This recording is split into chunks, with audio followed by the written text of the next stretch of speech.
میں آپ تمام کے سامنے جس مہینے کا آغاز ہوا ہے اور بہت سارے اعمال اس مہینے میں اب لوگ کر رہے ہیں، جو کہ شعبان کا مہینہ ہے، اور جو ہی شعبان کا مہینہ آتا ہے بہت سارے اعمال لوگوں کو کرتے ہوئے دیکھا جاتا ہے۔ بالخصوص اس مہینے کے اندر لوگ کچھ راتوں کو جاگتے ہیں اور جاگ کر مناتے ہیں، اور بالخصوص میں 15 شعبان کو 15 شعبان کی شب بیداری اور اس کا روزہ رکھتے ہیں۔ اسی طرح کچھ مختلف قسم کے نمازیں اور مختلف قسم کے اذکار اور مختلف قسم کے کھانے اور مختلف قسم کے عقائد اور مختلف قسم کے اعمال کی مردوں کی عید ہوتی ہے۔ اللہ اس مہینے میں فیصلے لیتا ہے ہماری تقدیر کے، اور پتہ نہیں، بہرحال بہت سارے ایسے خرافات ہیں جو ہم دیکھتے ہیں۔ تو آئیے ماہ شعبان کے کیا فضائل ہیں اور اس کے تعلق سے کیا صحیح باتیں آتی ہیں، اور اس مہینے میں کیا کچھ ہے جو غلط ہے، جو سنت سے ثابت نہیں ہے، جو لوگ آج کر رہے ہیں۔ انشاءاللہ عزیز یہ دونوں باتیں آپ کے سامنے واضح کرنے کی کوشش کروں گا۔ تو جہاں میں آپ کے سامنے اس مہینے کے فضائل رکھوں گا، وہیں میں اس مہینے میں کی جانے والی بدعت کے تعلق سے وضاحتیں کروں گا۔ ان تمام کا مقصد ہمارا صرف اور صرف یہ ہوگا کہ ہم حق کو سمجھیں، حق کو جانیں، حق کو پہچانیں اور اس کے مطابق عمل کریں۔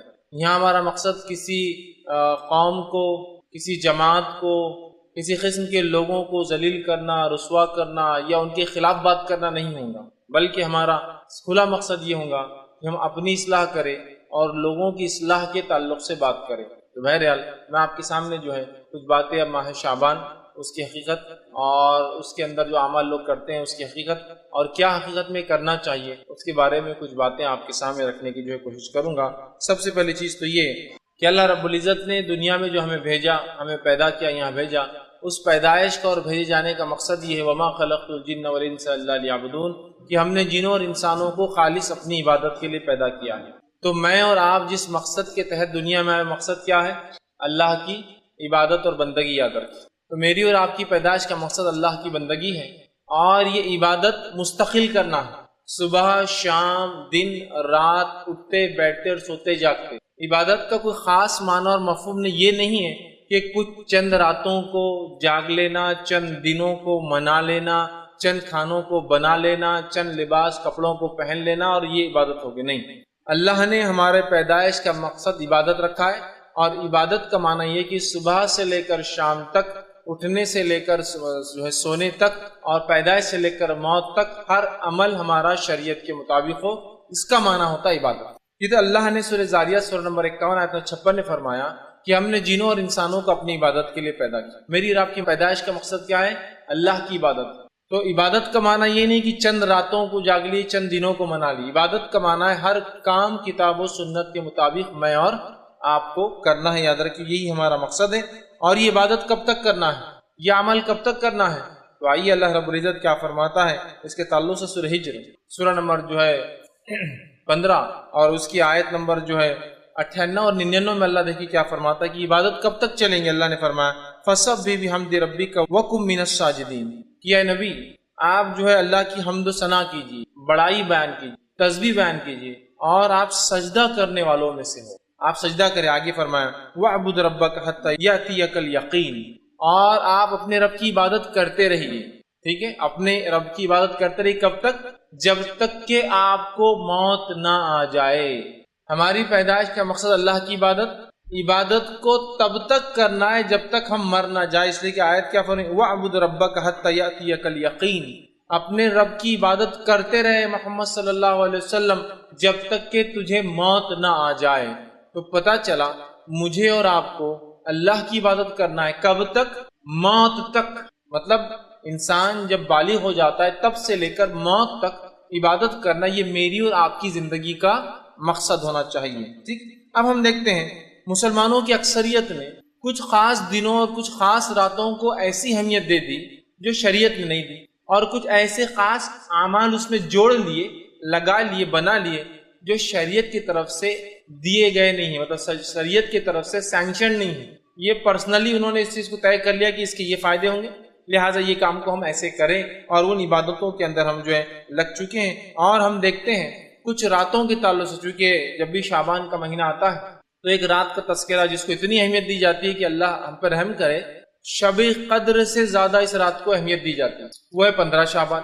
اس کو لیلۃ المبارک کہا جا رہا ہے، اخبارات شمارے بھرے پڑے ہیں، ایک ایک بڑے بڑے پیج کی، ایک ایک میں تو کہوں غلط بات، ایک ایک نہیں، 4 5 صفحات اخبار کے صرف لیلۃ المبارک کے فضائل، فوائد، فائدے، اہمیت، روزہ، عبادتوں کی اقسام، نمازیں، ذکر و اذکار اور قبرستانوں کی زیارتیں، مردوں کی عید اور تقدیر کے فیصلے، اور کیا کچھ نہیں لوگ مان رہے ہیں، اور ایک سلسلہ چالو ہے تمام چیزوں ہے نا۔ حالانکہ نبی اکرم صلی اللہ علیہ وسلم صحیح مسلم کی روایت کیا فرماتے، سنی حدیث کا الفاظ اس طرح سے ہے کہ کسی خاص دن اور رات کو عبادت کے لیے خاص کرنا یہ درست نہیں ہے جب تک کہ شریعت نہ بتائے۔ عبادت تو ایک ایسا مستقل عمل ہے جو صبح شام کرنا ہے، دن اور رات اور موت تک کرنا ہے، لیکن ہم نے خاص کر لیا، وسلم فرماتے صحیح مسلم کی روایت ہے کہ راتوں میں صرف جمعے کی رات کو قیام نہ کیا کرو، اور پھر فرمایا اور جمعے کے دن خاص روزہ نہ رکھا کرو، اس لیے کہ آپ نے فرمایا ہاں اگر جمعے کے دن تمہارے ان دنوں میں سے آ جائے جن میں تم عام طور سے روزہ رکھتے ہو تو الگ بات ہے، لیکن خاص طور سے جمعے کا قیام مطلب جمعے کی رات کو نمازیں پڑھنا اور خاص طور سے جمعے کا روزہ رکھنا یہ منع ہے۔ کیوں منع کیا اللہ کے رسول صلی اللہ علیہ وسلم خاص جمعے کا روزہ رکھنا اور قیام کرنا؟ اس لیے کہ دنوں کا سردار کون ہے؟ جمعہ۔ دنوں میں سب سے افضل دن کون ہے؟ جمعہ، اس لیے کہ اللہ نے جمعے کو چن لیا، ٹھیک ہے؟ تو جو سب سے افضل دن ہے اور جو سب سے افضل رات ظاہر سی بات ہے پھر کون سی ہوں گی ہفتے کے اندر؟ وہ جمعے کی ہوں گی۔ اگر ہفتے کا سب سے افضل دن جمعہ ہے تو ظاہر سی بات ہے سب سے افضل رات اور دن جمعے کا ہوں گا، یہ تو سردار ہے دنوں کا، اس لیے کہ اللہ نے دنیا اسی دن بنائی، آدم اسی دن پیدا ہوئے، ان کی توبہ اسی دن قبول ہوئی ہے نا، اور قیامت بھی اسی دن آنے والی ہے، صحیح مسلم کی روایت ہے یہ بھی۔ تو جمعہ ایک افضل دن ہے، اس کی رات سب سے افضل ہے ہفتے کے اندر، لیکن اس رات کو اور اس دن کو کہیں مسلمان خاص عبادت کے لیے نہ کر لے، اس لیے آپ ٹوک رہے ہیں، تاکید کریں کہ دیکھو جمعے کے دن خاص، جمعے کی رات اور دن عبادت نہ کرنا۔ خاص عبادت مطلب رات میں کہیں تم قیام نہ کرو کہ اب جمعہ ہے سب سے افضل دن شروع ہونے والا کل، لہٰذا آج عبادت کرو، یا پھر تم خاص طور سے یہ نہ کرو کہ جمعے کے دن روزہ رکھا کرو اس لیے کہ ہفتے کا سب سے افضل دن ہے۔ تو گویا یہ حدیث میں اگر کسی دن میں عبادت کی اور رات میں عبادت کی اجازت دی جا سکتی تھی خاص کرنے کی تو وہ کون سا دن ہوتا؟ جمعے کا ہوتا۔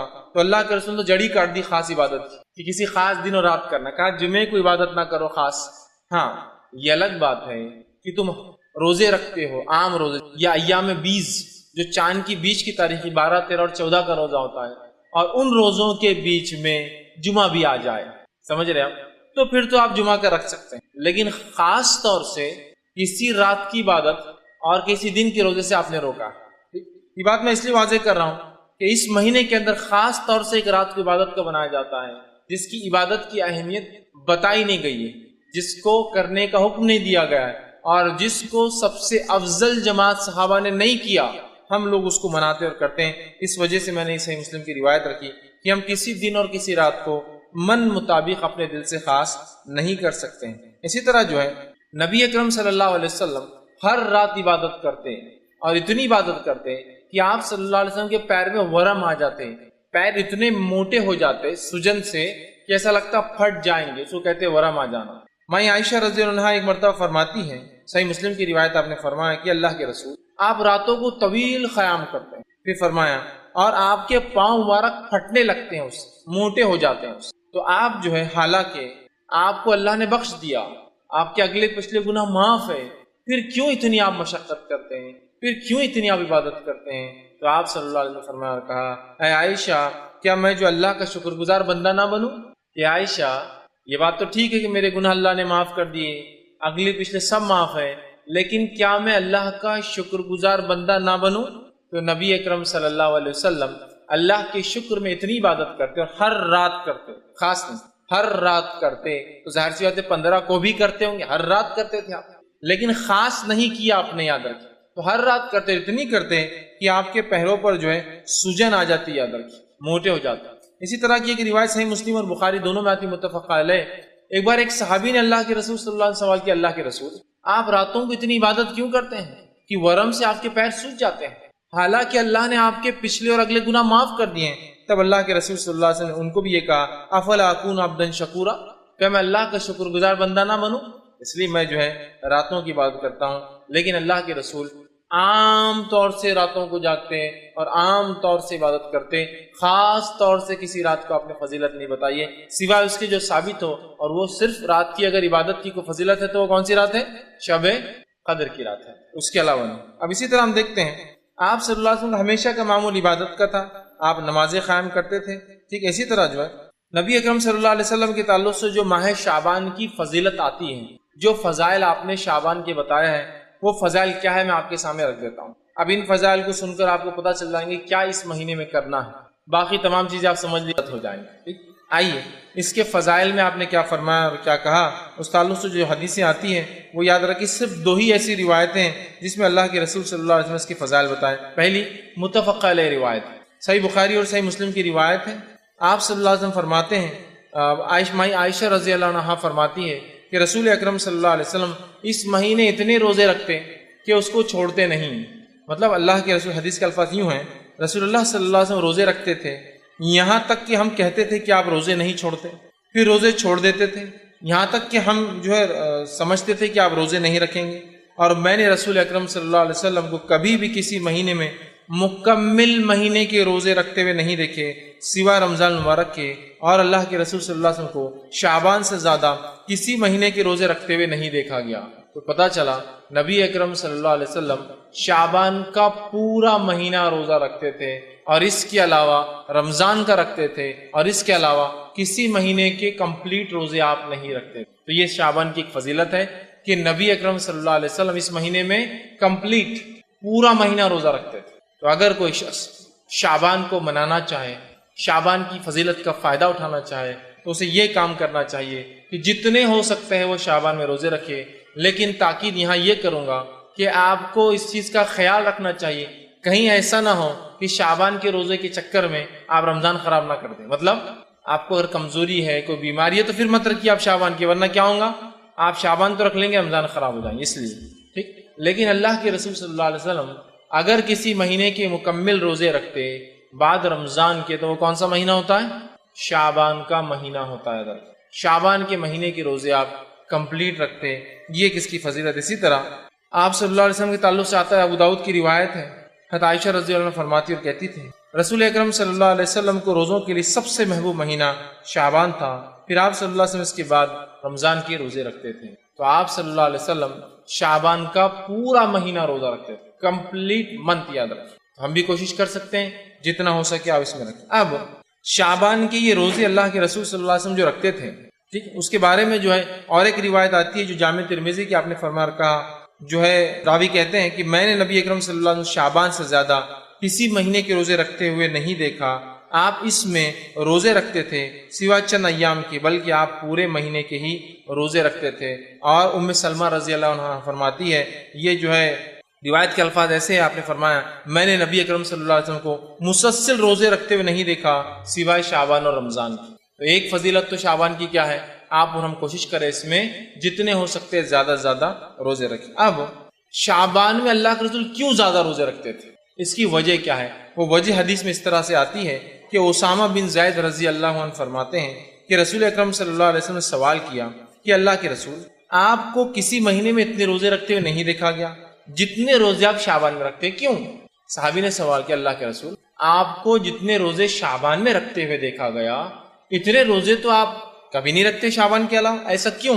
تو آپ صلی اللہ علیہ وسلم نے فرمایا کہا، اور یہ بڑی اہم بات یاد رکھی، اگر کوئی شعبان کے روزے رکھ بھی رہا ہے تو اس نیت سے رکھے کہ سنت ہے، اور یہ فائدہ ہے، آپ نے فرمایا یہ مہینہ وہ مہینہ ہے جس میں لوگ رجب اور رمضان کے درمیان روزوں سے غافل ہو جاتے ہیں۔ رجب اور رمضان کے بیچ میں مہینہ آتا ہے تو لوگ اس میں غافل ہو جاتے ہیں، اور آپ نے فرمایا اور کہا جو ہے غافل ہو جاتے ہیں، اور آپ نے آگے فرمایا کہا غافل ہو جاتے ہیں، حالانکہ اس میں اعمال رب العالمین کی طرف اٹھائے جاتے ہیں، اور یہ میں پسند کرتا ہوں کہ جب میرے اعمال اٹھائے جائے تو میں روزے سے رہوں۔ تو اس حدیث میں ایک بات آئی ہے، وہ بات کیا ہے کہ جو ہے شعبان وہ مہینہ ہے جس مہینے میں ہمارے سال بھر کے اعمال اٹھائے جاتے ہیں، جس کو اگر میں وضاحت کروں تو یوں ہے، ہر روز میں ہمارے اعمال 2 بار اللہ کو پہنچائے جاتے ہیں، عصر اور فجر میں۔ اس لیے آپ نے فرمایا عصر اور فجر کی نماز مت چھوڑو، اس لیے کہ 2 وقت ایسے ہیں جب اعمال اللہ کے پاس پیش کیے جاتے ہیں اور میں عبادت میں رہوں۔ ہر ہفتے میں 2 بار ہمارے اعمال پیش کیے جاتے ہیں، وہ ہے جو ہے جمعرات اور پیر کے دن، ٹھیک۔ اسی طرح ہر سال میں ہمارے اعمال ایک بار اللہ کو پیش کیے جاتے ہیں، اور وہ مہینہ ہے جو ہے شعبان۔ شعبان میں اللہ کے پاس جو ہے ہمارے جو اعمال سالانہ پیش کیے جاتے ہیں، پیر اور جمعرات کو ہفتے واری پیش کیے جاتے ہیں، اور ہر روز میں جو عصر اور فجر میں پیش، مطلب فرشتوں کی شفٹ چینج ہوتی ہے اور نام اعمال پیش کیے جاتے ہیں۔ تو کیا فائدے اور کیا فضائل ہے اس روزے کے؟ کہ یہ مہینے کے اندر ہمارے اعمال اللہ کو پیش کیے جاتے ہیں۔ کیسے، کیوں، کیا کہ اللہ غافل ہے ہمارے اعمال سے؟ نہیں، اللہ سب جانتا ہے، پھر بھی اللہ نے فرشتوں کو تعینات کر رکھا ہے تاکہ فرشتے بھی گواہ ہو جائیں گے ہم پر کہ ہم نے دنیا میں کیا اعمال کیے، ٹھیک ہے۔ تو ہر سال ہمارے اعمال جو پیش کیا جاتا ہے، آپ نے فرمایا میں یہی چاہتا ہوں کہ جب میرے اعمال بھی پیش کیے جائیں نا تو میں جو ہے وہ روزے کی حالت میں رہوں، اس لیے کہ اللہ راضی ہوتا ہے نا عبادت سے، ٹھیک ہے۔ تو پہلا کام اس مہینے کی فضائل کیا ہے؟ روزے رکھیے۔ مقصد اور اس کے جو تعلق سے جو بات آتی ہے وہ کیا ہے؟ کیا ہوتا ہے اس مہینے کے کیے گئے عمل اللہ کے پاس جو ہے ہمارے اعمال پیش کیے جاتے ہیں، اور آپ نے فرمایا میں چاہتا ہوں کہ جب میرے اعمال جائیں تو میں اللہ کے پاس جو ہے روزے کی حالت میں رہوں۔ اور یاد رکھیے، لیکن یہ مہینہ حرمت والے مہینوں میں سے نہیں ہے۔ اعمال پیش کیے جاتے الگ بات ہے، لیکن یہ مہینہ حرمت والے مہینوں میں سے نہیں ہے۔ آئیے یہ اس کے فضائل، اتنے ہی فضائل رکھے جا سکتے ہیں اس مہینے کے تعلق سے کہ روزے رکھیے، کثرت سے رکھیے، پورے مہینے کی رکھیے، اور اللہ سے امید کیجئے کہ جب ہمیں نام عمل پیش کی جائے تو ہم روزے کی حالت میں بس۔ اگر ہم جو ہے شعبان کی فضیلت یہاں ختم کر دے تو معاملہ یہاں ختم ہے، لیکن ہماری بات تھی کہ کیا غلط ہوتا ہے وہ بھی ہم کو دیکھنا۔ اب اس مہینے میں جو سب سے بڑی غلطی امت کرتی ہے، جو ایک بدعت کو منایا جاتا ہے، اس حد تک منایا جاتا ہے، اس حد تک تیاریاں ہوتی ہے کہ ایسی تیاریاں شب قدر کی بھی نظر نہیں آتی، وہ ہے شب برات کو منانا۔ ایک رات جس کا نام شب برات رکھ دیا گیا، نفرت والی رات، نفرت کے اظہار کرنے والی رات۔ پتہ نہیں نام ایسا کیوں چنا۔ اور پہلے تو حال یہ تھا کہ شب برات کے بارے میں جب کہا گیا بھائی ایسا نام کیوں رکھا برات، نفرت کی رات، نفرت کے اظہار کی رات، جب عقل میں ارے بات تو صحیح ہے، یہ نام غلط دیا، فوراً نام چینج کر دیا، اب نیا لائے۔ قرآن سے ثابت ہے یہ رات، کیا اس کا نام ہے لیلۃ مبارکہ۔ ایک زمانے تک تو براتی تھا، آج بھی برات ہے، لیکن اب لوگ جب دلائل مانگ رہے ہیں تو دلیل نہیں لالی، بولے یہ رات کیا ہے؟ لیلۃ مبارکہ ہے۔ اور اس کو پھر سورہ دخان کی آیت نمبر 3 سے ثابت کیا جاتا ہے، سورہ نمبر 44 آیت نمبر 3 سے، کہ جو ہے اِنَّا أَنزَلْنَاهُ فِي لَيْلَةٍ مُبَارَكَةٍ إِنَّا كُنَّا مُنذِرِينَ، ہم نے اس قرآن کو مطلب ایک لیلۃ مبارک رات میں اتارا، اور ہم اس رات بڑے بڑے فیصلے کرتے ہیں۔ یہ بات لا کر فٹ کر دی گئی۔ آئیے اب شب برات کے بارے میں کیا صحیح اور کیا غلط، وہ میں آپ کے سامنے رکھنے کی کوشش کرتا ہوں۔ سب سے پہلے انشاءاللہ عزیز ہم دیکھیں گے کہ شب برات کے اندر کیا چیز ہے جو صحیح ہوتی ہے، جو صحیح ہے اس کے بارے میں، اور باقی سب غلط پہ دیکھیں گے۔ 15 شعبان، چونکہ شب برات 15 شعبان کو آتی ہے اس لیے میں نے شب برات کا لفظ استعمال کیا، ویسے 15 شعبان کی کیا فضیلت آتی ہے وہ میں آپ کے سامنے رکھ دیتا ہوں۔ تو یہ فضیلت ماہ جو ہے شعبان کی بھی فضیلت میں شامل ہو جائیں گی، یہ فضیلت بھی شعبان کی فضیلت میں آپ شامل کر لیجئے۔ اس کی جو فضیلت حدیث میں آتی ہے کیا ہے؟ 2 روایتیں اس تعلق سے صحیح آتی ہیں، اس رات کے تعلق سے، جس کو ہم عام زبان میں برات کہتے ہیں، لیکن یہ 15 شعبان ہے، اس کا برات نام یا لیلۃ مبارکہ رسول اکرم صلی اللہ علیہ وسلم سے ثابت نہیں ہے۔ تو 15 شعبان کی کیا فضیلت آتی ہے حدیث میں رکھتا ہوں آپ کے سامنے۔ صحیح سند سے روایت ثابت ہے، آپ نے فرمایا اور کہا اللہ تعالیٰ شعبان کی 15ویں رات کو اپنی مخلوق کے طرف نظر رحمت سے دیکھتا ہے۔ اللہ 15 شعبان کو اپنی مخلوق کی طرف نظر رحمت سے دیکھتا ہے، رحم کی نظر سے دیکھتا ہے، اور پھر آگے فرمایا اور کہا دیکھتا ہے، پھر مشرک اور کینہ پرور انسان کو چھوڑ کر باقی تمام مخلوق کو بخش دیتا ہے۔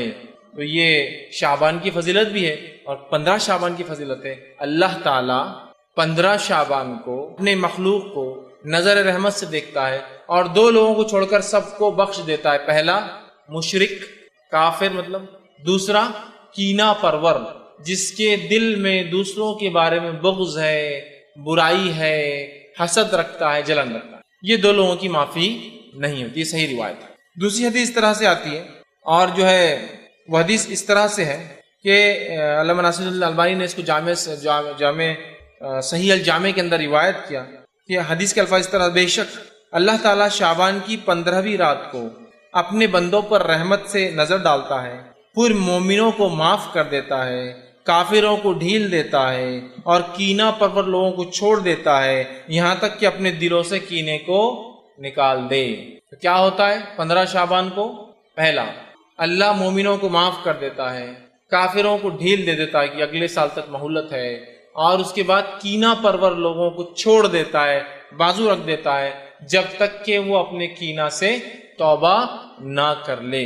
تو یہ ہوتا ہے، اور یہ دو صحیح روایتی آتی ہے 15 شعبان کی فضیلت میں۔ اب بتائیے اس میں کہیں نماز کا تذکرہ ہے، کہیں روزے کا تذکرہ ہے؟ روزے تو آپ ہمیشہ رکھتے ہیں، نماز تو آپ ہر رات پڑھتے اللہ کے رسول، تو یہاں بولنے کی ضرورت ہی نہیں۔ اور شعبان میں تو آپ خاص روزے رکھتے ہیں، ہے نا؟ رات کی عبادت تو آپ سال بھر زندگی بھر کرتے تھے، وہ بھی اب بولنے کی ضرورت نہیں۔ لیکن کیا صحابہ نے اس رات کو خاص منایا اور عبادت کی؟ تو رسول اللہ نے تو ہمیشہ ہی کیا، تو لہٰذا کوئی خاص اس رات کو تو ثابت نہیں کر سکتا، لیکن کوئی یہ بول سکتا ہے نا نہیں ہمیشہ کرتے تھے، مطلب اس رات بھی کرتے تو ہم بھی کر رہے ہیں۔ تو صحابہ نے کیا خاص کیا؟ نہیں، تو ہم خاص نہیں کر سکتے۔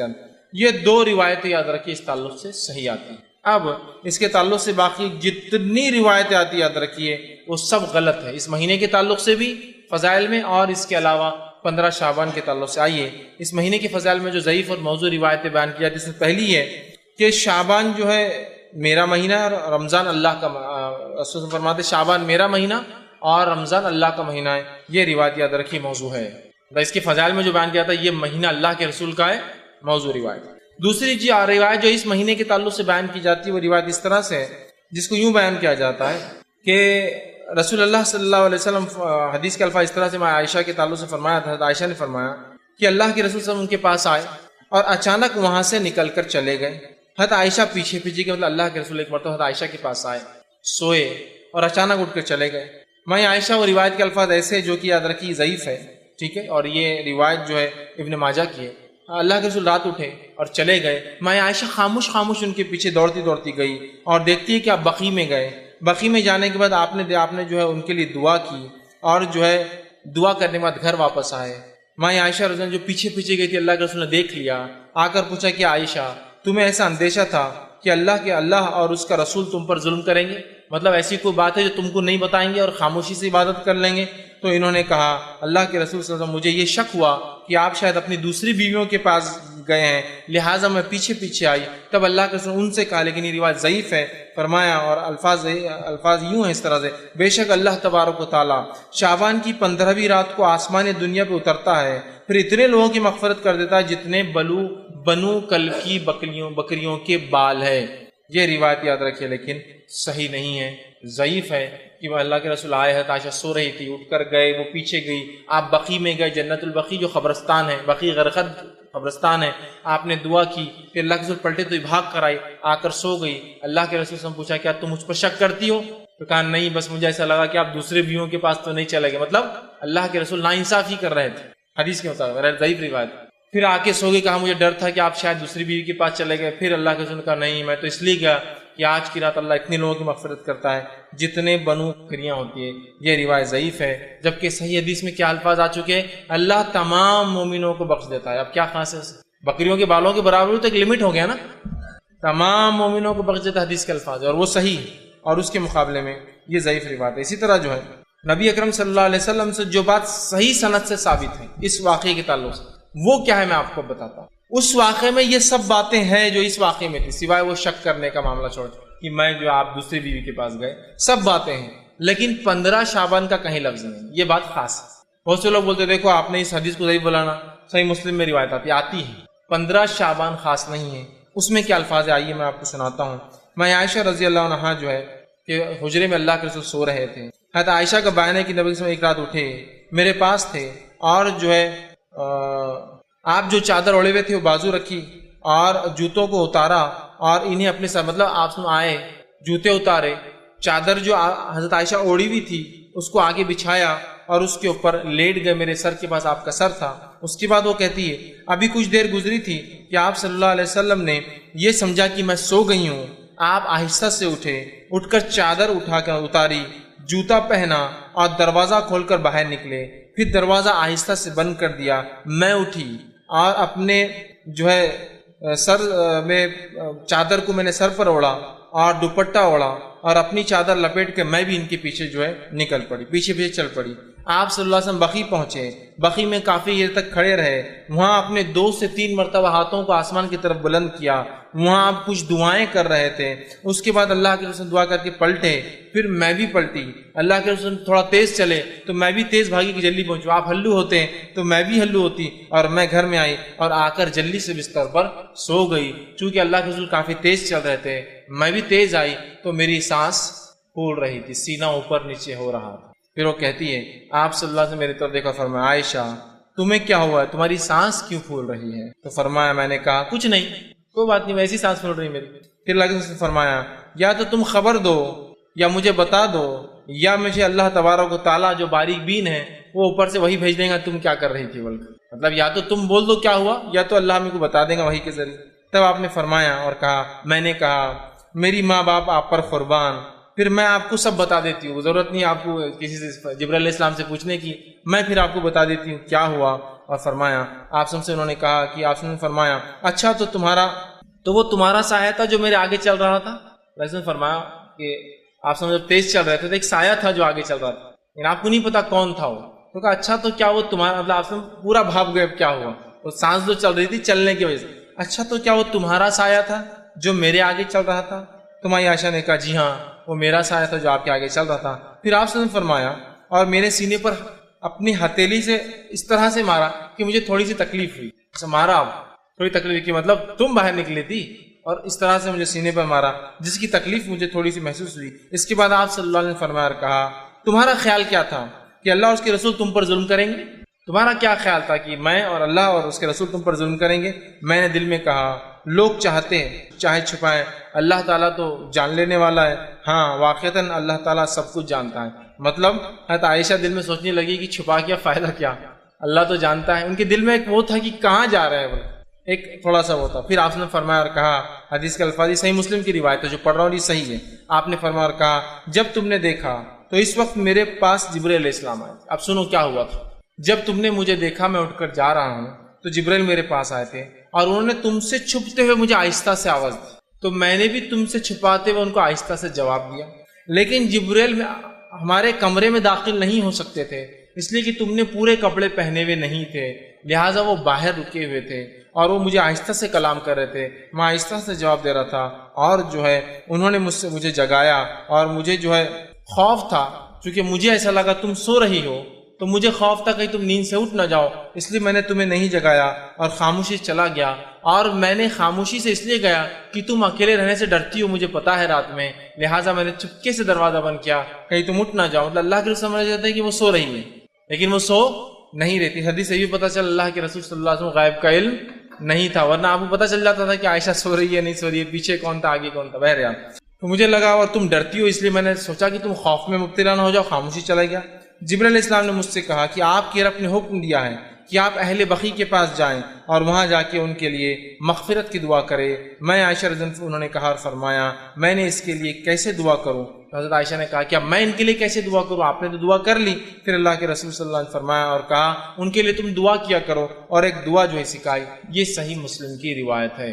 اس حدیث میں جو صحیح ہے نہ کوئی تذکرہ ہے کہ وہ جو ہے مہینہ کون سا تھا، اور نہ ہی تذکرہ ہے کہ 15 شعبان کی فضیلت میں آپ نے یہ بیان کیا، یہ صحیح روایت ہے۔ پہلے جو روایت تھی ترمذی اور ابن ماجہ کی وہ ضعیف روایت تھی جس میں 15 شعبان کا تذکرہ ہے، جبکہ صحیح روایت صحیح مسلم کی ہے جس کے اندر کوئی شعبان کا تذکرہ اور کوئی 15 شعبان کا تذکرہ نہیں ہے، یاد رکھ لیجیے، ٹھیک ہے۔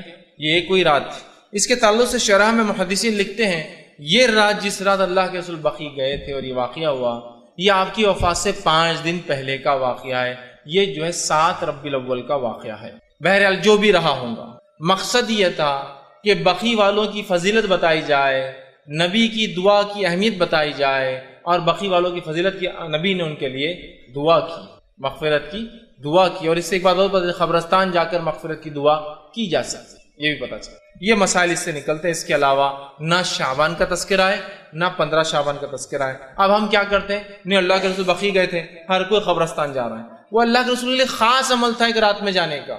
اس سے ہمیں جو عام بات پتہ چلتی ہے ہم قبرستان جا سکتے ہیں، دعا کر سکتے ہیں، لیکن اللہ کے رسول خاص تھا وہ رات میں جانا، نہ ہی وہاں شعبان کا تذکرہ ہے اور نہ ہی وہاں 15 شعبان کا تذکرہ۔ یہ عام بات تھی جو آپ گئے، ٹھیک، اور آپ نے جو ہے بقی والوں کے لیے دعا کی، ٹھیک۔ اسی طرح جو ہے اب ایک صحیح حدیث کے مقابلے میں ایک ضعیف حدیث کو حجت نہیں بنایا جا سکتا ہے، ٹھیک۔ اسی طرح ایک روایت آتی ہے کہ جو ہے یہ بھی ضعیف ہے، یاد رکھیے، جو بیان کی جاتی ہے وہ یہ ہے، جب شعبان کی 15ویں رات آئے تو تم میں سے جو شخص قیام کرے گا اور اگلے دن روزہ رکھیں گا، کیونکہ اس رات کی شام سے ہی اللہ تعالیٰ آسمانی دنیا پر جو ہے جلوہ افروز ہو جاتا ہے، کیا اور آواز لگائی جاتی ہے، کیا کوئی ہے مغفرت کا طلب کرنے والا کہ میں معاف کر دوں؟ کیا کوئی ہے جو ہے جو سوال کرنے والا، میں اس کے سوال کو پورا کروں؟ یہ فجر تک چلتا ہے۔ ایک اور روایت بیان کی جاتی ہے اس مہینے کے تعلق سے، یہ روایت بھی یاد رکھیے، یہ جو صحیح روایت نہیں ضعیف ہے، وہ کیا ہے کہ اس رات اللہ تعالیٰ آسمانی دنیا پر آتا ہے، ایک آواز لگائی جاتی ہے کوئی مغفرت کے مانگنے والا، میں معاف کرنے بیٹھا ہوں، ہے کوئی معافی طلب کرنے والا، ہے کوئی سوال کر میں دینے بیٹھا ہوں۔ یہ روایت ضعیف ہے، جبکہ اس کے مقابلے میں صحیح مسلم کی حدیث کیا ہے دیکھیے آپ، یہ کب ہوتا ہے؟ اللہ کے رسول فرماتے اور کہتے ہیں، ہمارا رب جو بابرکت اور بلند مرتبے والا ہے، ہر رات کا جب آخری تہائی حصہ باقی رہتا ہے تو آسمانی دنیا کی طرف نزول کرتا ہے، پھر کہتا ہے کون ہے جو مجھ سے معافی دعا مانگے گا، میں اس کی دعا قبول کروں گا، کون ہے جو مجھ سے سوال کرے گا، میں اس کے سوال کا جواب دوں گا، کون ہے جو مجھ سے معافی طلب کرے گا، میں اسے معاف کروں گا۔ اور آپ نے فرمایا یہ ہر رات معاملہ ہوتا ہے، ہر رات۔ تو 15 شعبان خاص نہیں ہے، وہ ضعیف روایت ہے اور یہ صحیح روایت ہے۔ سمجھ میں آ گئی بات؟ 15 شعبان خاص نہیں ہے، اللہ ہر رات، روز، ہر رات کی آخری پہر، جس کو ہم کہتے ہیں جو سحر کا آخری وقت، تہجد کا وقت، آسمانی دنیا پہ آتا ہے، آواز لگاتا ہے اور ہر مانگنے والے کو دیا جاتا ہے جو وہ مانگتا ہے۔ یہ 15 شعبان اس کے لیے خاص نہیں ہے جس طرح سے ہم لوگوں نے کر دیا، ٹھیک۔ اب اسی طرح جو ہے اس رات کے تعلق سے ایک اور بات جو بیان کی جاتی ہے وہ یہ ہے، جو کہ حضرت علی سے روایت کی جاتی ہے، یہ بات بھی یاد رکھیے ضعیف ہے، اور اس کے الفاظ اس طرح سے ادا کیے جاتے ہیں، وہ یہ ہے کہ جس میں یہ الفاظ ہے کہ شعبان کی 15ویں رات میں جو 14 رکعت نماز پڑھیں گا اور اس کے بعد کچھ صورتوں کی تلاوت کرے، پھر جو شخص اس طرح سے کرے جیسا کہ میں نے کہا ہے، تو اسے 20 قبول حجوں کا اور 20 سال کے مقبول روزوں کا ثواب ملتا ہے۔ یہ روایت بھی ضعیف ہے، جو بیان کی جاتی ہے کہ جو شخص 15 شعبان کو 14 رکعت نماز پڑھے، 14 رکعت نماز پڑھ کر مخصوص صورتیں بتائی جاتی وہ پڑھے، کسی میں آتا ہے 10 بار اخلاص پڑھے، 11 بار اخلاص پڑھے، سورہ اخلاص مطلب، تو اس کی مغفرت کی جاتی ہے، اسے 20 حجوں کا ثواب اور 20 سال کے روزوں کا ثواب ملتا ہے۔ یہ بات بھی ضعیف ہے، بلکہ ابن الجوزی رحمۃ اللہ علیہ نے اس کو اپنی موضوعات میں موضوع روایتیں بول کے نقل، تو یہ بھی صحیح نہیں۔ اب کیا صحیح اور کیا غلط ہم دونوں ساتھ دیکھتے جا رہے ہیں۔ پہلی روایت پیش کی جاتی ہے کہ رات میں اللہ معاف کرتا ہے، اس کے بالمقابل ہمیں پتہ چلا صحیح روایت کیا ہے کہ وہ ایک خاص واقعہ تھا جو بقی والوں کے لیے آپ نے کیا تھا۔ دوسری روایت پیش کی جاتی ہے کہ اس رات اللہ آسمانی دنیا پہ آ کے معاف کرتا ہے، صحیح مسلم کی صحیح روایت ہے کہ ہر روز اللہ ایسا معاف کرتا ہے۔ چوتھی بات اس رات کے تعلق سے پیش کی جاتی ہے کہ اس رات میں اگر جو 14 رکعت نماز پڑھے، یہ روایت موضوع ہے۔ پانچویں بات اس رات کے تعلق جو فرمائی جاتی ہے جو غلط ہے وہ یہ ہے کہ صلاۃ الالفیہ، ایک نماز پڑھی جاتی ہے 100 رکعت، الف کہتے ہیں جو ہے صلاۃ الالفیہ جو پڑھی جاتی ہے، جس کے بارے میں آتا ہے کہ حضرت علی کو اللہ کے رسول نے فرمایا اور ارشاد فرمایا کہ جو اس رات میں 100 رکعت نماز پڑھے، ٹھیک، 100 رکعت نماز پڑھے اور 100 رکعت کی ہر ایک رکعت کے اندر سورہ فاتحہ کے بعد 10 مرتبہ سورہ اخلاص پڑھے، تو وہ جو اللہ سے مانگے گا وہ عطا کیا جائے گا، حتیٰ کہ لوح محفوظ پر بھی اگر اس کے بارے میں لکھ دیا گیا ہو یہ بدبخت اور جہنمی ہوں گا اور وہ سوال کرے تو وہ مٹا کر لکھ دیا جائے گا یہ جنتی ہے اور اس کے سے بدبختی ہٹا دی جائے گی۔ یہ روایت موضوع ہے، یہ روایت موضوع ہے، اس لیے کہ ذرا آپ تصور کیجئے رات چالو ہوتی ہے مغرب سے، مغرب کے بعد پھر عشاء بھی تو پڑھنا ہے نا، پھر بھی اگر فجر سمجھ لیجئے صبح 5-6 بجے ہو رہی، زیادہ سے زیادہ بڑا دن رہا تو شام کے 6 سے صبح 6، اگر میکسیمم بڑی سی بڑی رات ہے کتنے گھنٹے ہو رہے؟ 12 گھنٹے۔ اب ایک آدمی کھڑا ہوتا ہے 100 رکعت نماز کے لیے، ہر رکعت میں سورہ فاتحہ کا 10 بار سورہ اخلاص پڑھے، چیلنج 12 گھنٹے میں نہیں پڑھ سکتا، پلس اس کو طہارت، وضو کرنا ہے، عشاء پڑھنا ہے، کھانا کھانا، بہت ساری چیزیں بھی کرنا ہے اور ساتھ یہ کرنا ہے، ہو سکتا ہے کیا؟ ایک تو امپاسبل ہے۔ دوسرا یاد رکھیے یہ ثابت ہی نہیں، کو بولیں گے ارے میں تو میراتھن نماز پڑھنے والا ہوں، ابھی بتا دو کیسا پڑھتا ہوں، 2 رکعت 1 منٹ کے اندر، تو بھی بہرحال وہ کر سکتا ہے، لیکن میرے بھائی یہ ثابت نہیں ہے، اور تمام کے تمام محدثین نے اس روایت کو موضوع یا جو ہے ضعیف قرار دیا، یاد رکھیے۔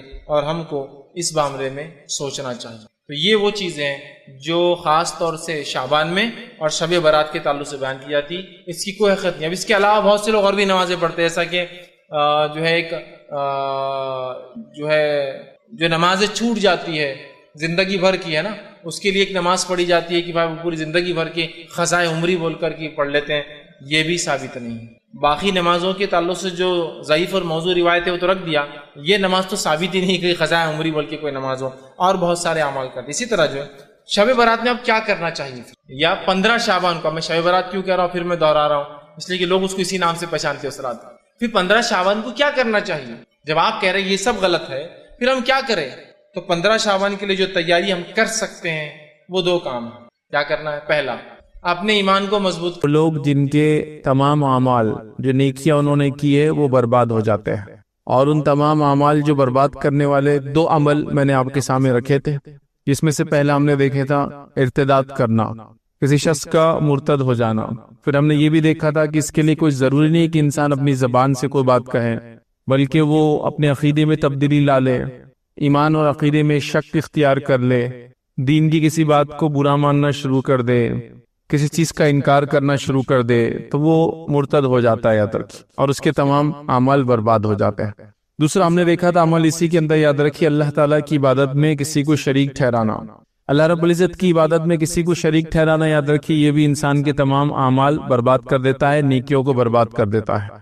اور ہم نے دیکھا تھا کہ کس قسم کے شرک ہمارے اس زمانے میں اس دور میں کیے جا رہے ہیں، اور لوگ اس کو معمولی اور چھوٹا سمجھتے ہیں۔ شرک کا جہاں معاملہ آیا، ہمیں بہت زیادہ سینسیٹیو اور حساس رہنے کی ضرورت ہے، اور اپنی نسلوں کو اس طرح سے تربیت دے کے پروان چڑھانے کی ضرورت ہے کہ وہ اللہ کی توحید پر قائم رہے، اور ان کی موت آنے تک وہ اسی عقیدے پہ رہے، اور کبھی اپنے عقیدے میں شرک یا کبھی شرک نہ کرے، اور کیا ہو تو اللہ رب العزت سے فوراً توبہ کر لے۔ اب آئیے تیسرا عمل ہم دیکھیں گے جس کے کرنے سے انسان کے تمام اعمال یا نیکیاں برباد ہو جاتے، یاد رکھیے اس عمل کے اندر یاد رکھیے قرآن کے کسی حکم کو ناپسند کرنا۔ ویسے تو پہلے اس میں بھی یہ ارتداد کے اندر آ گیا تھا، لیکن اس کو ہم بالخصوص الگ سے اور رکھ رہے ہیں کہ قرآن کی کسی ایک بھی حکم کے اندر انسان شک کرے، شبہ کرے، پسند نہ کرے، ناپسندید کا اظہار کرے، یہ کہے کہ ایسا کیوں ہے۔ ہاں، کسی چیز کی حکمت جاننے کے لیے وہ سوال کھڑا کرے، وہ ایک الگ بات ہے، جیسے کہ اللہ تعالیٰ کی کیا حکمت رہی ہوں گی کہ اس نے وراثت کی تقسیم ایسی کی، تو یہ جاننے میں تو کوئی مسئلہ نہیں۔ جیسے کہ اللہ کے نبی جو ہے ابراہیم علیہ السلام کا واقعہ اور عزیر علیہ السلام کا واقعہ ہے، دونوں انبیاءوں نے سوال اٹھایا۔ سوال شک کے معنی میں نہیں تھا، سوال یہ تھا کہ تجسس کے معنی میں تھا کہ کیسے اللہ تعالیٰ مردے کو زندہ کریں گا۔ یہ سوال عزیر علیہ السلام نے بھی اٹھایا، اللہ نے 100 سال کے لیے موت دے دی، اور یہی سوال جو ہے ابراہیم علیہ السلام نے اٹھایا کہ اللہ تعالیٰ کیسے زندہ کرے گا۔ تو اللہ نے کہا ابراہیم کا تم شک کرتے ہو دوبارہ اٹھائے جانے پہ؟ تو کہا نہیں اللہ میں شک نہیں کرتا ہوں، لیکن کیسے جاننا چاہتا ہوں کیسا۔ تو اللہ نے کہا جاؤ 4 پرندے دو، چاروں کے ٹکڑے کر دو، سب کو الگ الگ تیلوں کے اوپر رکھ دو، پھر آواز دو اللہ کے حکم سے، دیکھو سب آ کر جڑنے لگیں گے۔ اور وہ جو عزیر علیہ السلام کے واقعے میں جو گدھا تھا وہ مر گیا، عزیر علیہ السلام کا انتقال ہو گیا، 100 سال بعد آپ اٹھے، پھر اللہ نے کہا دیکھو اب کیسا ہم گدھے کو زندہ کرتے ہیں، اور پھر وہ گدھا ہٹیا جمع ہونا چالو، پھر پورا پروسیس دیکھا تو کہا دل کو اطمینان آ گیا۔ تو یہ شک کے معنی میں سوال نہیں ہے، اللہ نے جو کہہ دیا بس اس پر تو ایمان ہے ہمارا، لیکن حکمت کیا ہوں گی کیسے وہ ایک الگ بات ہے۔ لیکن یہاں وہ شک مراد ہے جس سے ایسا کیوں ہوں گا یار، یہ تو الگ ہی لگ رہا۔ اب اس کی میں کئی جیتی جاگتی مثالیں ہمارے کامن یا روزمرہ کی زندگی سے دے سکتا ہوں۔ ایک خاص جو سوال بار بار آتا ہے شریعت کے تعلق سے، جیسا کہ اس کے اندر کہ اللہ تعالیٰ نے قتل کے بدلے قتل کی سزا رکھی ہوں گی، یہ زنا جیسے عمل کے بدلے میں اللہ تعالیٰ نے 100 کوڑے، یا اگر شادی شدہ ہے تو سنسار کا حکم کیوں دیا ہوں گا، چوری کر لیا آدمی نے تو ہاتھ کاٹنا ہے، یار میرے کو عجیب ہی لگتا ہے، اتنی بڑی سزا تو اس کو دینی نہیں چاہیے۔ آپ سیدھا سوال کھڑا کر رہے ہیں۔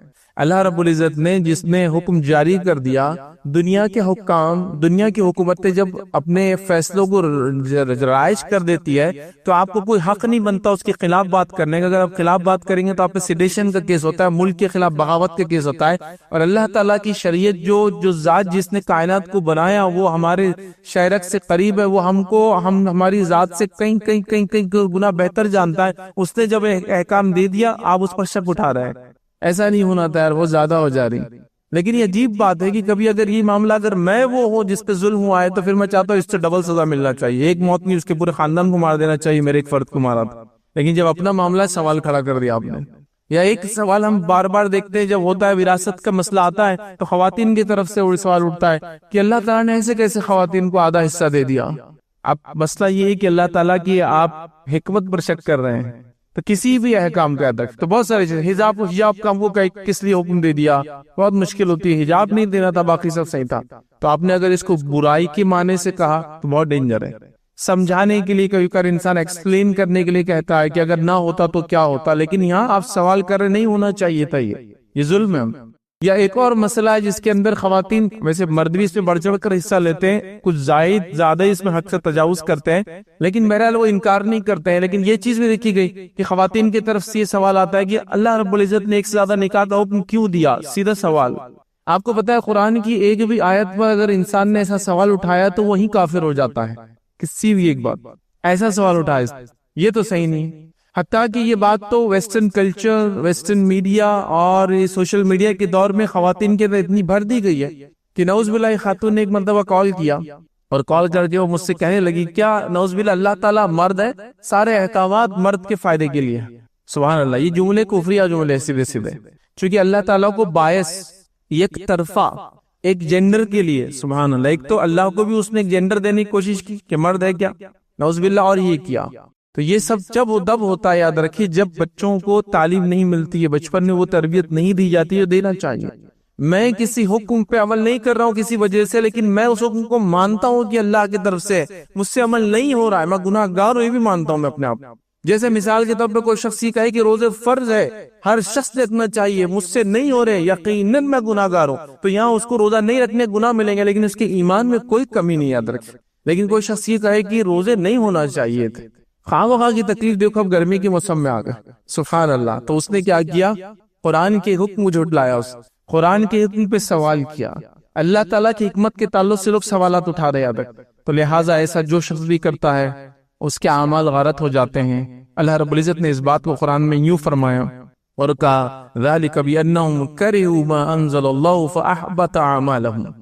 اللہ تعالیٰ نے مشرکین کے لیے، کافروں کے بارے میں بتا رکھا ہے یہ اس لیے کہ جو کچھ اللہ نے نازل کیا تھا اسے انہوں نے ناگوار سمجھا. جو اللہ نے قرآن نازل کیا تھا ان لوگوں نے ناگوار سمجھا. تو اللہ تعالیٰ فرماتا اور کہتا ہے چنانچہ اللہ نے ان کے اعمال ضائع کر دیے، ان کے اعمال ضائع ہو گئے. تو لہٰذا اگر قرآن کی کسی حکم میں اللہ تعالیٰ کسی حکمت میں آپ سوال اٹھا رہے ہیں، ہاں وہ سوال جو سمجھنے کے لیے وہ ایک الگ ہے، ہم لے چکے ہیں، لیکن یہ سوالیہ نشان، قتل کے بدلے قتل نہیں ہونا تھا، زنا کے بدلے سزا نہیں ہونا چاہیے تھا، یہ 5 وقت کی نماز خام و خام کو دے دی گئی، یہ پردے کا حکم ہمارے لیے ترقی کے اندر آڑ ہے، یہ ایک سے زیادہ شادی کا حکم دے کے مردوں کو اللہ نے چھوڑ دی تھی، نعوذ باللہ عورتوں کو جو ہے پرابلم میں ڈال دیا، یہ وراثت کے اندر عورتوں کو آدھا حصہ دے دیا مردوں کے مقابلے میں، تو ظاہر سی بات ہے ہمارے لیے پرابلم ہو گیا. جبکہ قرآن کی آیت کو اگر آپ پڑھیں تو اللہ رب العزت نے مرد کو نہیں عورت کو اس کا ذریعہ بتایا، کہا کہ مرد کا حصہ عورت کے دگنا ہے. تو مرد سے آدھا عورت کو نہیں ملتا ہے، عورت سے دگنا مرد کو ملتا ہے. مرد عورت پیمانہ ہے کتنا حصہ مرد کو دیا جائے گا، اس کو بیس بنایا گیا. آپ سمجھ رہے بات؟ بہرحال اللہ تعالیٰ کی حکمت موقع نہیں وہ سب چیزوں کو ہم لیں، لیکن یہ ساری چیزیں ہوتی ہیں اور لوگ قرآن کے احکامات میں شک کرتے ہیں اور اس سے ان کے تمام پچھلے عمل برباد ہو جاتے ہیں. لہٰذا ہم کسی چیز کو اگر ہم پر شاق گزری ہم نہیں کر پا رہے، اللہ سے ہم توبہ کرے، چیز کو کرنے کی کوشش کرے، اس سے دعائیں کرے کہ اس کی حکمت ہمیں سمجھائے، لیکن کبھی بھی شک اور شبہ اور کیوں یہ سوال کبھی نہ اٹھائے، اس بات کا خاص خیال رکھے. اب آئیے آگے ہم دیکھتے ہیں چوتھا عمل جس کے کرنے سے پچھلے تمام گناہ، معاف کرنا، نیکیاں برباد ہو جاتی ہے اور انسان گناہگار بن جاتا ہے. یاد رکھیے وہ یہ ہے کہ ہدایت کے واضح ہونے کے بعد نبی اکرم صلی اللہ علیہ وسلم کی مخالفت کرنا. چونکہ قرآن کی بات لے لی تو اب سنت کی بات لے رہے ہیں کہ جو ہے نبی اکرم صلی اللہ علیہ وسلم کی کوئی واضح ہدایت آ جانے کے بعد اس کی مخالفت کرنا. مطلب ہمارے سامنے واضح دلیل رکھ دی گئی کہ نبی اکرم صلی اللہ علیہ وسلم کی سنت یہ ہے، ابھی دلیل آ گئی، اس کے بعد بھی اس کی مخالفت کرنا. وجہ کچھ بھی ہو سکتی ہے، مطلب وجوہات پہ ہم ڈسکشن کریں گے تو دن اور رات گزر جائیں گے. وجہ یہ ہو سکتی کہ مجھے پسند نہیں، وجہ یہ ہو سکتی کہ ہمارے بڑے نہیں کرتے، وجہ ہو سکتی سماج میں نہیں چلتا، وجہ ہو سکتی کہ ہماری جماعت میں ہوتا، وجہ ہو سکتی ہمارے بڑوں نے کہا، وجہ کچھ بھی ہو سکتی ہے. لیکن اگر نبی اکرم صلی اللہ علیہ وسلم کی بات آ گئی اب معاملہ ختم ہو گیا. اب آپ کو وہاں سر جھکانا ہی ہے، اس سینس میں سر جھکانا ہے، وہ نہیں محاورتاً جو کہتے ہیں بات کو ماننا ہی ہے کسی بھی حال میں. یہ بڑی اہم بات ہے یاد رکھیں. اور صحابہ، تابعین، تبع تابعین ایسا ہی تھا، یاد رکھیے ان کا معاملہ. انہوں نے صحابہ نے جب نبی اکرم صلی اللہ علیہ وسلم کی کوئی بات آ گئی تو کبھی اس پر سوال نہیں کیا. اگر کوئی سوال تھا تو جا کر دریافت کیا، بہت ہی ریسپیکٹفلی کی ایسی ایسی بات سامنے آئی ہے تو کیا یہ بات ایسی ہے، کہہ دیا گیا ہاں تو معاملہ پھر ختم ہو گیا. اب اس کے بعد کوئی چور چرا ایسا ویسا، کیونکہ وہ جانتے تھے کہ وہی الہی ہے، اس لیے کہ نبی اکرم صلی اللہ علیہ وسلم اپنے دل سے کچھ نہیں کہتے. وما ينطق عن الهوى ان هو الا وحی یوحى، کہ نبی اکرم صلی اللہ علیہ وسلم اپنی خواہش سے کچھ نہیں کہتے، وہ جو کچھ کہتے ہیں وہی الہی ہوتی ہے. ٹھیک ہے، تو اللہ کے رسول صلی اللہ علیہ وسلم کی جو الفاظ ہے، جب شریعت کا حکم آ جاتا ہے تو وہ بھی اللہ کی طرف سے ہوتے ہیں. قرآن اور سنت میں پھر فرق کیا ہے؟ جب نبی کے الفاظ بھی اللہ کی طرف سے ہے اور اللہ نے حکم دیا، یہ حکمت بھی بتائی، تو پھر فرق کیا ہے؟ تو قرآن اور سنت میں فرق یہ ہے کہ قرآن کے الفاظ بھی اللہ کے ہیں اور اس کا معنی بھی اللہ کی طرف سے، اور حدیث کے اندر معنی اللہ کی طرف سے، الفاظ نبی اکرم صلی اللہ علیہ وسلم کے، بس اتنا ہی فرق ہے. لیکن دونوں کا جو سورس ہے وہ ایک ہی، وہ اللہ رب العزت کی ذات. تو کچھ چیزوں کو اللہ رب العزت نے اپنے نبی کے ذریعے بلوایا ان الفاظ میں جو نبی نے بہتر سمجھا، لیکن اس کا مقصد، اس کی حکمت اور وہ چیز جو حلال و حرام کہی گئی تھی وہ اللہ کی طرف سے تھی، لیکن نبی اکرم صلی اللہ علیہ وسلم اپنی زبان میں اس کو سمجھایا. تو بس قرآن و سنت میں بس یہی فرق ہے یاد رکھیں کہ ایک وہ ہے جس کی تلاوت ہوتی ہے، دوسرے کی تلاوت نہیں ہوتی، اور ایک وہ ہے جس کے الفاظ بھی اللہ کی طرف سے، اس کی معنی بھی اللہ کی طرف سے، اور سنت وہ ہے جس کے الفاظ نبی اکرم صلی اللہ علیہ وسلم کے معنی اللہ تعالیٰ کی طرف سے ہی ہے. تو یہ بات ہم سمجھ لیں. تو نبی کی بات آنے کے بعد اس کی مخالفت کرنا، اس کے بارے میں برا جاننا، اس کے بارے میں دل میں سوال رکھنا، اس کے بارے میں شک کرنا، ہاں دلائل کے مقابلے میں دلائل ہو اور ان دونوں دلائل کو آپ تحقیق کریں وہ ایک الگ بات، پھر کہے کہ ایک دلیل کے مقابلے میں دوسری آئی ہے اور یہ دلیل جو ہے پہلے زمانے کی تھی، دوسری دلیل بعد ہے، وہ ایک الگ بات. لیکن یہاں واضح چیز ہونے کے باوجود بھی نہیں، ایسا نہیں ہو سکتا. اور اس کی میں کئی مثالیں دے سکتا ہوں، صبح سے لے کر شام تک، اوڈے سے لے کر کھانے پینے تک، اور اولاد کی پیدائش سے شادی بیاہ تک، اور ساری چیزوں میں جو ثابت شدہ چیزیں ان کو چھوڑ کر ہم مخالفت کرتے ہیں. تو لہٰذا یہ بہت ڈینجر عمل ہے، بہت خطرناک چیز ہے. یہ بھی انسان کے تمام اعمال برباد کر دیتا ہے. اللہ رب العزت نے اس بات کو یوں فرمایا اور کہا قرآن کے اندر سورہ محمد سورہ نمبر 47 آیت نمبر 32 میں اللہ نے فرمایا اور کہا، جس کا معنی یہ بلا شبہ جن لوگوں نے کفر کیا اور اللہ کی راہ سے دوسروں کو روکتے رہے اور ان پر ہدایت واضح ہو جانے کے بعد انہوں نے رسول اللہ صلی اللہ علیہ وسلم کی مخالفت کی، وہ اللہ کا کچھ بھی نہیں بگاڑ سکتے اور اللہ ایسے لوگوں کے اعمال برباد کر دے گا. تو یہاں فرمایا اور کہا کہ واضح ہدایت آ جانے کے بعد نبی اکرم صلی اللہ علیہ وسلم کی مخالفت کی.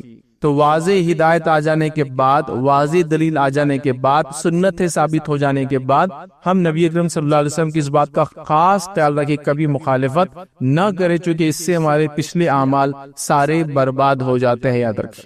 تو لہٰذا قرآن اور سنت یہ مقدم ہے، یاد رکھیں، سب سے اصل یاد رکھیں. اب قرآن اور سنت اور ایک اور سنت جو سنت نمازیں وغیرہ، اس کا تھوڑا سا فرض سے سمجھا دیتا ہوں آپ کو. قرآن اور سنت اس پر عمل کرنا ہم پر فرض ہے، اور جو دیگر ہم اعمال میں کہتے ہیں کہ سنت نماز ہے، یہ ذکر سنت، اس کا معنی ہوتا ہے یہ عمل کے اعتبار سے یہ چیز سنت ہے، لیکن وہ قرآن و سنت والی سنت یاد رکھی وہ فرض ہوتی ہے، یاد رکھی.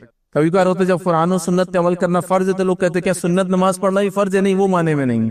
وہ عمل جو نبی اکرم صلی اللہ علیہ وسلم نے کیا وہ سنت ہے، یاد رکھی. لیکن اس کے علاوہ ایک چیز جو قرآن و سنت کے ساتھ جب سنت بولتے ہیں تو اس پہ عمل کرنا ہم پر فرض ہے، یاد رکھیں. تو اس چیز کو سمجھنے کی ہم کوشش کریں. تو نبی اکرم صلی اللہ علیہ وسلم کی کوئی بات آ گئی، ہمارے سامنے رکھ دی گئی تو اس پر کچھ نہیں. آئیے ایک چھوٹا سا واقعہ سناتے. ایک نوجوان کا نبی اکرم صلی اللہ علیہ وسلم کی اتباع ہوا. یہ کہ نبی اکرم صلی اللہ علیہ وسلم آئے اور ایک نوجوان جو ہے وہ سونے کی انگوٹھی پہنا ہوا تھا. ہمارے پاس شادی بیاہ ہوتا تو بڑا شوق سے ہمارا نوجوان سونے کی انگوٹھی پہنتا ہے، جبکہ مرد پر سونا حرام ہے. ریشم اور سونا مرد پر حرام ہے، اس امت کی عورتوں پر حلال ہے لیکن مرد پر حرام ہے. تو بہرحال اس نے انگوٹھی پہنا ہوا تھا. نبی اکرم صلی اللہ علیہ وسلم نے کہا کیا تو چاہتا ہے کہ تیرے ہاتھ میں یا انگلی میں آنکھ کی انگوٹھی پہنائی جائے؟ تو کہا نہیں. تو نبی اکرم صلی اللہ علیہ وسلم نے انگوٹھی کو اتارا اور پھینک دیا. اس کے بعد کچھ لوگوں نے کہا کہ گھر میں تیری محرمات ہوں گی نا، عورتیں ہوں گی نا، ان کو دیتے اٹھا کر. تو کہا اب میں کبھی اس انگوٹھی کو اٹھاؤں گا نہیں. آپ نے کہا اس سے کہ عورت گھر میں لے آ کے عورتوں کو دے دے، اب میں تو نہیں اٹھانے والا اس کو، بس ختم ہو گیا میرے لیے معاملہ. تو یہ صحابہ کا عمل تھا اور اس طرح سے نبی اکرم صلی اللہ علیہ وسلم کے الفاظ پر عمل کرتے تھے. ایک دم جو کہہ دیا گیا کر لیا گیا.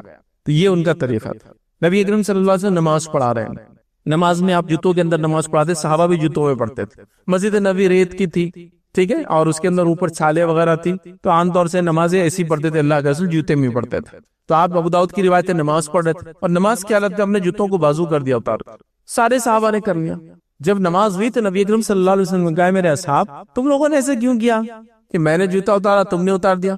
تو کہا ہم کو کیا معلوم، آپ نے اتارا، بس ہم نے دیکھا، ہم نے بھی کر لیا، اب ہم کو پوچھنے کی ضرورت محسوس نہیں ہوئی کیوں آپ نے اتارا، بس نبی نے اتارا، ہم نے اتار دیا اور بازو کر دیا اس کو۔ کہا مجھے تو جبرائیل آئے تھے نماز کی حالت میں اور مجھ سے کہا کہ تمہارے جوتوں کو گندگی لگی ہے، اس لیے میں نے اتار دیا۔ لیکن صحابہ نے انتظار نہیں کیا کہ اب اللہ کے رسول نماز پھیریں گے، سلام پھیریں گے، پھر ہم پوچھیں گے کیوں اتارا آپ نے، پھر ہم اتاریں گے، دیکھا اور کر لیا اپنے نبی۔ اب اس میں آگے زیادہ سوالات کیوں کیا نہیں، ہم لوگوں کا ویسا نہیں بھائی، یہ نبی کریم صلی اللہ علیہ وسلم سنت ہے، کیوں، کب، کیسے، کس نے بتایا، بھائی دلیل ہے، قرآن سنت کی دلیل ہے، یہ حدیث کی کتاب کا ریفرنس ہے، حدیث صحیح ہے، مطلب اس کا حوالہ صحیح ہے،